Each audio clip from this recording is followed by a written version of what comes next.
Star Nation para sa detalye sang aton mga balita, giing pakamalaot sang Makabayan Block ang pag-anunsyo ni Vice President Sara Duterte sa plano sa ning magpadalagan sa pagka-presidente sang Pilipinas sa 2028. Giing tawag man sa mga ini nga distraction o kung pagpatalang sang atensyon kay gisa ka calculated o kung planado nga tikang antes ang impeachment proceedings sini batok sa iya.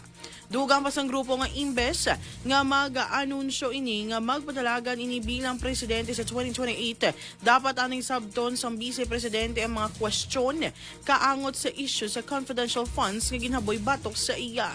Samtang sunod naman kanday Gabriela Party List Representative Sara Elago kag Kabataan Party List Representative Reneco nagapati ang mga ini nga gusto lamang maliko sang Vice Presidente ang atensyon sang publiko halin sa impeachment complaint kaging pasaka batok sa iya.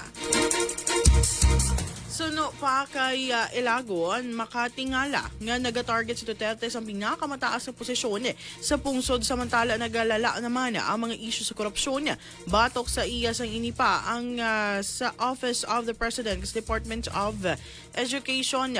Nagakabalaka ang mga mamalidha sang Gabriela nga suno pa sa grupo nagalala or magalala lamang ang korupsyon sa pungsod kung ini ang magadaog bilang presidente. Suno naman kay Ko, desperate attempt ini na Duterte ang agud i-divert ang atensyon palayo sa matuod nga issue nga amo ang questionable nga paggamit sang confidential funds.